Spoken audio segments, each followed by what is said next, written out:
Welcome back to The Price of Business. I'm your host, Kevin Price, talking to you about you and your business. Got Felicia Cravens here on the program. Going to talk a little bit about what's happening out there in the political front. Over the weekend, Mr. Cruz, our U.S. Senator Ted Cruz, gave an interesting speech.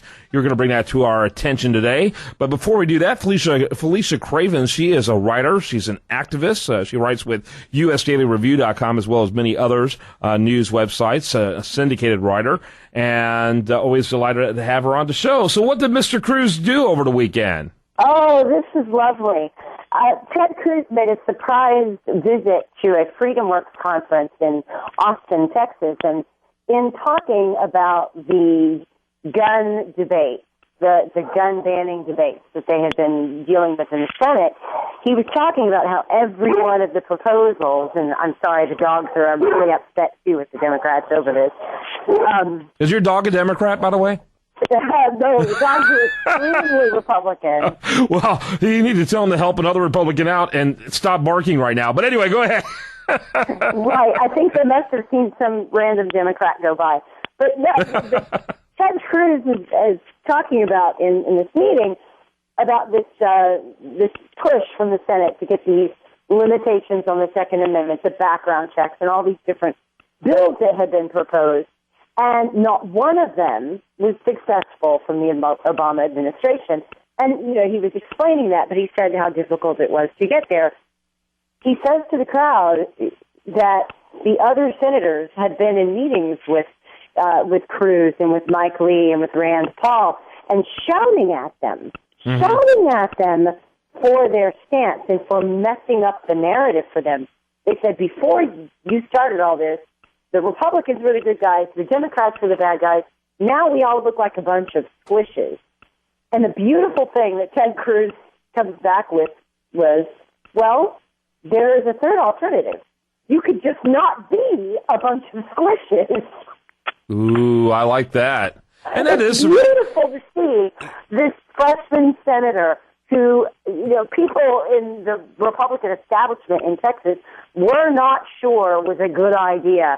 They didn't want to rock the boat with Ted Cruz, but the grassroots prevailed, and he's gone there, and he has done exactly what he said he would do, and is not only holding Democrats and accountable for their policies, but Republicans for their lack of spine. And that is a new thing that we haven't seen in Washington in a long time, especially not in a senator who's willing to come back and tell tales on the Republican leadership. Yeah, no question about it. Again, talking to Felicia Cravens and talking about Ted Cruz, good friend of this show. He's been on this show, I don't know, I bet he's been on my show probably more than any other program in the country. I mean, he was on probably dozens of times over the last year or so. I mean, it was really quite unbelievable. Great guy. I don't know if you heard about this. You know, the president does his annual White House Correspondents' Dinner speech, and he actually took a jab at Ted Cruz in his speech over the weekend. I have not seen that. Yeah, it says Obama slipped in a Karl Marx reference, tying it to the Tea Party favorite Ted Cruz, who has drawn comparisons to Cold War stalwart Joseph McCarthy, which, of course, the only ones who are doing that are the hard left. I would not make that analogy. Although, you know, I also think that Joseph McCarthy took a unfair beating historically as well. But, you know, that's neither here nor there. Obama proceeded with the actual Groucho Marx reference, which was credited to this quote, "Before I speak, I have something important to say." So, you know, it wasn't much of a reference, but, you know, usually presidents of the United States aren't talking about freshman senators. I find that interesting. It's great to see the freshman senators putting so much pressure on the president that he has to reference them. That's beautiful. You know, what's funny to me, too, speaking of the Senate, last week also, Harry Reid got into some craziness as well. You know, he was talking about government being inherently good. I don't know if you saw this speech, but it's Who said hilarious. this? Who said this? Harry Reid. Oh, my gosh. And he was comparing Tea Party people to anarchists. And what was really funny about it is that he admitted in so doing that Tea Partiers aren't violent. Well, he says openly violent, or he says they're not, and admitting they hide it, he says. So he goes on to talk about how, he remembers studying anarchists and they just wanted to destroy government and whatever. And that's what Tea Party is about, he says, destroying government at every level, federal, state, local. And he was accusing one of the Oklahoma senators of actually colluding with this Tea Party destructive stuff. It was so funny because he makes the claim that government's inherently good and not inherently evil. And you can go to the founders and find proof that they didn't believe that. But you can just look at events this past week, and say, if a city is locked down and violating the Fourth Amendment, as what happened in Boston, your government might not be inherently good. No, yeah, I don't think if you're trying to pass an internet security bill that kills privacy, your government might not be inherently good. You see where I'm going with that? Yeah, I'm developing a healthy sense of paranoia the older I get. I'm believing more and more towards caution because this government is acting weirder and weirder.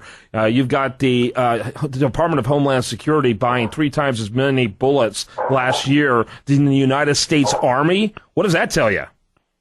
That's the strangest thing, and some people are surmising that because government orders come first in terms of fulfillment when there's questions about doing orders among arms and ammunition makers, that would be why they did it, in order to provide for a shortage and drive a shortage for the oncoming legislation and people who were panicking and not able to get ammunition because these companies were fulfilling orders ahead for the government. I don't know that that's true, but it's as interesting an excuse as I've heard. Yeah, absolutely. All right, Felicia Cravens, obviously your dog is telling you need to move to a different neighborhood. You've got too many Democrats on your street. Yeah. A lot of how much barking I'm hearing in that background. Felicia, great stuff. We ran out of time. Interesting article by David Brooks talking about how how only would our current media environment make David Brooks a moderate. This guy says that if you mention the name of Ted Cruz to other senators, you just get titanic oceans of eye rolling. You know what? Ted Cruz is a nightmare, not only to Democrats, but Republicans in the U.S. Senate, because you know what? The era of business as usual has needed to end long before now, and Ted Cruz is a great reminder to everyone of that. Felicia Cravens, thanks for being with us. If you want to find her, you can find her over at HoustonTPS.org. Is that correct?